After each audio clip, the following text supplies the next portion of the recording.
Sambar powder எப்படி அரைக்கிறதுன்றதை நான் சொல்கிறேன். இங்கே பாருங்கள், 1/2 கிலோ வரமிளகா, 1/2 கிலோ தனியா. உங்களுடைய ஆப்ஷன் தான். நீங்கள் இல்லை 3/4 கிலோ தனியா, 1/2 கிலோ வரமிளகான்னு எடுத்துக்கலாம். நான் 1:1 போடுவேன்.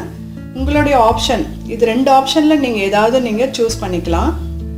3/4 கிலோ 1/2 கிலோ இல்லை 1/2 கிலோ 1/2 கிலோ, இது உங்களுடைய ஆப்ஷன். அப்புறம் இது வரலி மஞ்சள் சொல்லுவாங்க இல்லையா, இது 50 கிராம். அதாவது 1/2 kgக்கு நான் எவ்வளோ போடணுன்றத ரேஷியோ உங்களுக்கு நான் சொல்கிறேன். 50 கிராம் வரலி மஞ்சள், 50 கிராம் வந்து மேத்தியும் வரலி மஞ்சளும், இது ரெண்டும் 50 கிராம். அதாவது தனியாவும் வரலி மஞ்சளும் 50 கிராம், ஜீரகமும் மிளகும் 100 கிராம். இது வந்து 1/4 கிலோ. 1/4 கிலோ நீங்கள் போட்டால் தான் அந்த 1/2 kgக்கு கொஞ்சம் இது பைண்டிங் கொடுக்கும். இதுவும் உங்கள் ஆப்ஷன் தான். நீங்கள் போட்டு அரைக்கலாம், இல்லை போடாமலும் அரைக்கலாம்.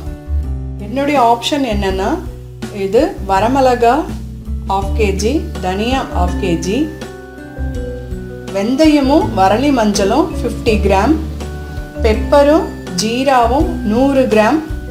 இது வந்து ஒரு 1/4 கிலோ எடுத்திருக்கேன். ஸோ இது எல்லாத்தையும் போட்டு, இதெல்லாம் வறுக்கக்கூடாது. இதெல்லாம் கொடுத்து நான் மிஷினில் கொடுத்து நான் அரைச்சி வச்சுப்பேன்.